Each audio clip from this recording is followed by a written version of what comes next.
Hello बच्चों। इससे पहले एक वीडियो आपको जिसमें मैंने पार्ट 4 आप लोगों को दिया था करने के लिए। अब बीच बीच में मैंने सोचा कि कुछ व्याकरण भी करवाई जाए, और व्याकरण में क्योंकि साथ साथ में जो हम पाठ पढ़ते हैं तो उसमें व्याकरण के भी अभ्यास आते हैं, संज्ञा आती है, सर्वनाम आते हैं, विशेषण आते हैं, क्रिया विशेषण आते हैं। तो आज मैंने इसी संदर्भ में क्या लिया है, संज्ञा। संज्ञा पहले तुम लोग कक्षा 3, 4 में भी कर चुके हो, लेकिन अभी 5th में उसी को केवल हमें क्या करना है, तरोताजा करना है। कर पहले चुके हो लेकिन दोबारा से उसी का रिवीजन कर रहे हो, पुनः अभ्यास कर रहे हो कि वो भूल जाते हो आप लोग, करके छोड़ देते हो, नहीं ध्यान रखते हो उस चीज़ का। तो अब एक बार देखोगे करोगे तो फिर से ताज़ा हो जाएगा और समझ में आएगा कि हाँ, संज्ञा इस तरह से पहले भी हमारी मैम ने बताया था। तो संज्ञा बिल्कुल सिंपल है बच्चों, बहुत साधारण सी बात है। मैं पहले कक्षा में बताती थी, कक्षा की चीज़ों से जोड़कर बताती थी कि मान लो जो भी चीज़ है, वहाँ पर तुम लोग कुर्सी देखते हो, मेज़ देखते हो, पंखा देखते हो, अलमारी देखते हो, ब्लैक बोर्ड देखते हो, बच्चे क्लास में बैठे हुए हैं, वहाँ बच्चे शोर भी कर रहे हैं, वहाँ मतलब ये सारी चीज़ें क्या हैं, जितनी जो यूनिफॉर्म पहनी हो, बैग है, तुम्हारी पानी की बोतल है, टिफ़िन है, ये जितनी भी चीज़ हैं सब संज्ञा में आती हैं। तो अलग से कोई ऐसी चीज़ नहीं कि संज्ञा कोई विशेष है। तो जो चीज़ तुम कक्षा में देखते हो, और यहाँ पर भी जहाँ मैं रिकॉर्डिंग कर रही हूँ वहाँ भी मैं देख रही हूँ कि यहाँ भी पंखा है, यहाँ भी कंप्यूटर लगा हुआ है, कुर्सियाँ हैं, और सामने मेरे अशोक जी खड़े हुए हैं, उनका नाम अशोक है, तो यहाँ भी ये भी संज्ञा हो गई। अब देखिए इसमें क्या हो गया कि संज्ञा जो है, कोई भी नाम हो, कोई भी किसी भी व्यक्ति, वस्तु, स्थान, जाति या भाव को हम संज्ञा कहते हैं। तेरा नाम, मेरा नाम, इसका नाम, उसका नाम, हर प्राणी का होता नाम, वस्तु, स्थान, भावों का भी नाम, नामी होती पहचान, नामी यह संज्ञा यह जान। यानी हमें इन नाम से, चाहे कोई वस्तु है, चाहे कोई प्राणी है, चाहे कोई स्थान है, चाहे कोई शहर है, सब किस में आता है, संज्ञा में आ जाता है। अच्छा, एक मैं नीचे एक जो है यहाँ पर पैराग्राफ दे रखा है, उसको मैं पढ़ रही हूँ, उस पैराग्राफ को पढ़ रही हूँ, और उसमें बहुत ही लाइट हल्के से रंग से हैं जो संज्ञा शब्द हैं। आज राहुल का जन्मदिन है, उसके मित्र उसके घर आए हैं, अक्षय ने उसे एक खिलौना उपहार में दिया, चैताली एक छोटा सा पपी लाई है, दादाजी ने टेडी बियर दिया है, पापा ने इंग्लैंड और ऑस्ट्रेलिया के मैच का टिकट दिया, तो राहुल की खुशी का ठिकाना न रहा। मम्मी ने पिज्जा मंगाया, केक की सुंदरता तो देखते ही बनती थी, सबने केक और पिज्जा खाया। तो इसका मतलब है ऊपर जो तुम्हें अनुच्छेद दिया, जो तुमने गद्यांश पढ़ा, उसमें जो हल्के शब्द हैं वो सारे संज्ञा शब्द हैं। अब इसमें संज्ञा 3 तरह की संज्ञा इसमें आ गई। एक व्यक्तिवाचक संज्ञा आ गई, एक जातिवाचक संज्ञा आ गई, और दूसरी इसमें भाववाचक संज्ञा आ गई। अब देखिए संज्ञा के 3 भेद, इसमें नेक्स्ट में जो बता रही हूँ, संज्ञा के 3 भेद होते हैं, एक व्यक्तिवाचक और एक जातिवाचक और तीसरा है भाववाचक। व्यक्तिवाचक जो संज्ञा होती है, यानी किसी व्यक्ति विशेष का, किसी स्थान विशेष का, किसी वस्तु विशेष का नाम होता है। जब किसी का, इलाहाबाद भारत में, एक और उदाहरण पढ़ रही हूँ, इलाहाबाद भारत का एक प्रसिद्ध शहर है, यहाँ गंगा, यमुना और फिल्म अभिनेता अमिताभ बच्चन इसी शहर सरस्वती का संगम होता है। हमारे देश के प्रथम प्रधानमंत्री जवाहरलाल नेहरू और प्रसिद्ध फिल्म अभिनेता अमिताभ बच्चन इसी शहर से हैं। अब यहाँ पर देखिए इसमें किसी भी पर्टिकुलर नाम का विशेष नाम, किसी भी पर्टिकुलर चीज़ का विशेष नाम दिया गया है। इलाहाबाद नाम है, एक स्थान का नाम है, शहर का नाम है, भारत देश का नाम हो गया, गंगा यमुना नदियों के नाम हो गए, और अमिताभ बच्चन किसी व्यक्ति विशेष का नाम हो गया, जवाहरलाल नेहरू किसी व्यक्ति विशेष का नाम हो गया। तो यहाँ पर व्यक्तिवाचक संज्ञा होगा। इसी तरह जो संज्ञा शब्द किसी विशेष व्यक्ति, स्थान या वस्तु का बोध कराते हैं, उन्हें व्यक्तिवाचक संज्ञा कहते हैं। अब यहाँ पर इसको समझाने के लिए मैंने बहुत सारे उदाहरण दे रखे हैं। व्यक्तिवाचक संज्ञाओं के कुछ उदाहरण हैं, यानी व्यक्तियों के नाम दे रखे हैं, दूसरी तरफ देशों के नाम दे रखे हैं, फिर शहरों के नाम दे रखे हैं, नदियों के नाम दे रखे हैं, त्योहारों के नाम दे रखे हैं, फूलों के नाम दे रखे हैं, दिनों के नाम दे रखे हैं, इमारतों के नाम दे रखे हैं, महीनों के नाम दे रखे हैं, खेलों के, ये सब नाम हैं और सारे व्यक्तिवाचक में आ जाएंगे। दूसरा मैं और बता देती हूँ, तुम जब हम बोलते हैं फल, फल क्या हो गया, जातिवाचक। लेकिन अगर हमने किसी विशेष सब्जी का नाम ले दिया, भिंडी है, करेला है, या किसी फल का नाम ले दिया कि आम है, या कोई दूसरा संतरा है, या जैसे पेड़ों, अब पेड़ बोलते हैं तो वो जातिवाचक हो गया। और वही हमने बोला जामुन, नीम, सेब, तो ये क्या हो गया, ये व्यक्तिवाचक हो गया। यानी कोई नाम होगा जिसका नाम है। अब यहीं पर आप देखिए पशु में अगर हम गाय बोल रहे हैं तो जातिवाचक है, लेकिन मैंने कामधेनु गाय बोल दिया तो वो व्यक्तिवाचक हो गई। ऐसे ही घोड़ा बोला तो वो जातिवाचक है, घोड़ा नाम नहीं है उसका, लेकिन अगर मैंने उसका चेतक नाम बोल दिया तो व्यक्तिवाचक हो गया। तो ये जो जितने भी मैंने उदाहरण दे रखे हैं, इनसे तुम्हें खुद अपने आप समझ में आ जाएगा कि व्यक्तिवाचक का मतलब है किसी व्यक्ति विशेष, स्थान विशेष, प्राणी विशेष, कोई भी विशेष नाम है, कोई स्थान विशेष है या कोई वस्तु विशेष है, नाम है तो व्यक्तिवाचक संज्ञा में आएगा। दूसरा होता है जातिवाचक।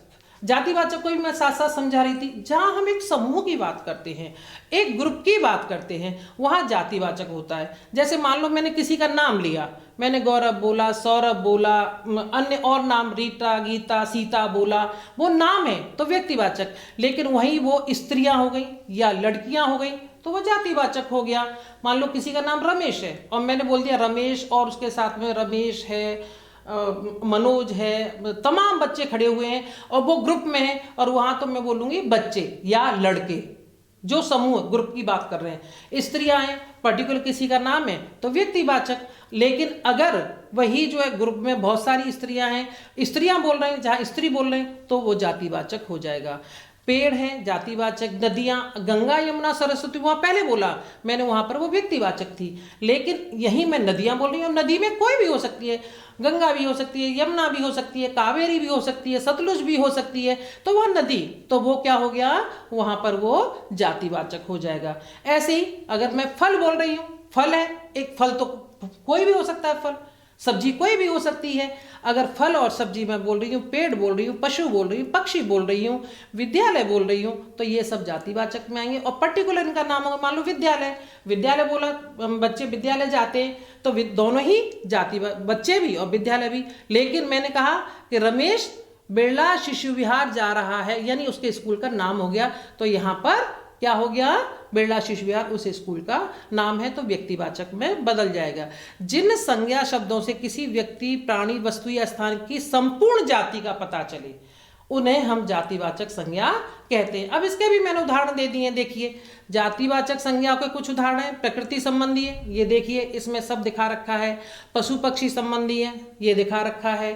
मनुष्य से, अब शिक्षक या शिक्षिका, तो अगर वो शिक्षक शिक्षिका है तो जातिवाचक है, और उनका पर्टिकुलर नाम है, कोई विशेष नाम है तो व्यक्तिवाचक हो जाएगा। विविध विषय संबंधी जातिवाचक, गांव है, शहर है, खिलौना है, जो भी चीजें हैं वो सब जहां हम समूह की, एक वर्ग की बात करते हैं, वहां जातिवाचक में आता है। जो अब तीसरी जो हमारी संज्ञा है वो है भाव। हमारे जो भाव होते हैं, भाव को क्या करते हैं बच्चों, फील करते हैं, महसूस करते हैं, उसको फील किया जाता है, उसको दिखावा नहीं कर सकते। दिखाते नहीं, हाँ क्रोध को कभी क्रोध दिख जाता है, लेकिन वो महसूस ज्यादा किया जाता है। जो दिल से जो फीलिंग होती है, जैसे त्याग है, तपस्या है, प्रेम है, माँ का प्रेम अपने बच्चे के लिए, जो वात्सल्य प्रेम होता है, उसको महसूस ही तो करता है बच्चा। या जो अन्य लोग दूसरे के प्रेम को अगर मतलब देख नहीं पाते, उसको सिर्फ फील करते हैं, महसूस करते हैं, वहां होते हैं हमारी भाववाचक संज्ञा। अब एक अनुच्छेद नीचे में दे रही हूँ, इसको जरा पढ़ेंगे। हरियाली तथा अक्षरधाम मंदिर की विशालता तथा सुंदरता को देखकर सभी आश्चर्य में डूब जाते हैं। मंदिर के चारों ओर फैली हरियाली लोगों की थकान दूर कर देती है। अब देखिए इसमें विशालता, विशाल शब्द है, विशाल विशेषण हो जाएगा, लेकिन जहां मैंने ता प्रत्यय लगाया वो विशालता हो गया। सुंदर विशेषण है, सुंदर पक्षी, सुंदर गुड़िया, सुंदर बच्चे, वो विशेषण है, लेकिन मैं ता प्रत्यय लगाने का वो सुंदरता हो गया, वो भाव हो गया सुंदरता का।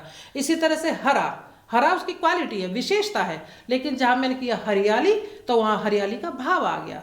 और इसी तरह से थकना, थकान महसूस होती है, हमें थक जाते हैं तो हम उसको फील करते हैं। क्रोध का भाव होता है, प्यार का भाव होता है। इसी तरह से त्याग का भाव, हमने किसी के प्रति अपना त्याग दर्शाया तो वो क्या होता है, उसमें भाव महसूस कर सकते हैं, उसको दर्शाया कम जाता है, फील करते हैं। ये ध्यान रखिए, ये भाववाचक संज्ञा, जैसे खटास है, मिठास है, बचपन है, ये सब क्या है, भाव है, ये सारे हमारे भाव होते हैं, इनको हम भाववाचक संज्ञा से, मानव है तो मानवता हो गया, दानव है तो दानवता हो गया, भाव हो गया। भाव जो कोई भी होगा वो भाववाचक संज्ञा में आ गया। अब सुनिए, जो संज्ञा शब्द किसी व्यक्ति, प्राणी, वस्तु या स्थान के गुण, दोष, भाव, दशा या अवस्था का, जैसे बचपन अवस्था हो गई, दशा मतलब दुखी है, सुखी है, बोध कराते हैं, उन्हें भाववाचक संज्ञा कहते हैं। भाववाचक संज्ञा के कुछ उदाहरण भी दे रखे हैं यहाँ पर। उदाहरण में देख लीजिए कि जैसे खुशी है, गुस्सा है, बचपन है, वीरता है, ममता है, दर्द है, सुख है, बुढ़ापा है, ऊंचाई, सुंदरता, गहराई, लंबाई, चढ़ाई, खटास, लालिमा, मिठास, मोटाई, सुगंध। तो ये सारे शब्द जितने भी, इस तरह का कोई भाव हो, किसी तरह का भाव, शांति का भाव होता है, कक्षा में बच्चे बैठे, शांति है तो शांति का भाव हो गया, गुस्से में तो क्रोध का भाव हो गया, अगर किसी के पास दानवीरता का भाव, किसी को दान कर रहे हैं तो वहाँ दान का भाव हो गया। तो ये सारा किया जाता है, मतलब इसको महसूस किया जाता है। अब इससे संबंधित मैंने एक्सरसाइज दे दी है तुम्हें 2-3, इनको आप लोग खुद करेंगे, करके देखेंगे एक रफ कॉपी में, उसे आप इसको फेयर कॉपी में मत करना, केवल ये तुम्हारी प्रैक्टिस के लिए है, अभ्यास के लिए है, समझने के लिए है, जिससे कि अगर पाठ से संबंधित कोई अभ्यास संज्ञा से संबंधित आता है तो आप इसको आराम से कर पाए। तो इसमें पहली वाली में रिक्त स्थान में संज्ञा शब्द भरना है। मैं एक ही बताऊंगी, गंगा एक पवित्र है। अब इसमें व्यक्तिवाचक आएगा, भाववाचक आएगा, जातिवाचक आएगा, आप लोग भरिए। तो मैं यही बता रही हूँ, गंगा एक पवित्र नदी है, नदी आ जाएगा, आगे वाले आप करिए। इसमें ऊपर वाली फिर 4th नंबर में दे रही हूं, नीचे दी गई व्यक्तिवाचक संज्ञा के लिए जातिवाचक संज्ञा लिखिए। जातिवाचक संज्ञा लिखेंगे कैसे, जैसे गंगा, यमुना, कावेरी, ब्रह्मपुत्र, ये नदियां हैं, ये जातिवाचक हो गया। वो सारी क्या थी, व्यक्तिवाचक। आगरा, चंडीगढ़, दिल्ली, मुंबई, ये क्या है, सारे शहर। तो यह शहर मतलब ये शहर हो गए तो जातिवाचक हो गया। आगे वाले स्वयं कर लेंगे। और 5th नंबर पर नीचे दिए गए संज्ञा शब्दों को व्यक्तिवाचक, जातिवाचक, भाववाचक संज्ञा के फूलों की पत्तियों में भरो। ये नीचे फूल बना रखे हैं, ऊपर शब्द दे रखे, उन शब्दों को छांटकर व्यक्तिवाचक संज्ञा, जातिवाचक संज्ञा और भाववाचक संज्ञा के हिसाब से उन शब्द, एक एक उसमें उदाहरण भी दे रखा है। देखो चांद दे रखा है, व्यक्तिवाचक चांद है, वो सूरज भी है। पेड़, पेड़ जातिवाचक में आ गया। इधर प्यार का भाव आ गया। ऊपर से शब्द देखिए और नीचे फूलों में भरिए। ये अभ्यास तुम्हें स्वयं अपने आप करने हैं और ध्यान से समझने की कोशिश करेंगे आगे, जिससे कोई भी किसी तरह की दिक्कत नहीं आए। धन्यवाद बच्चों।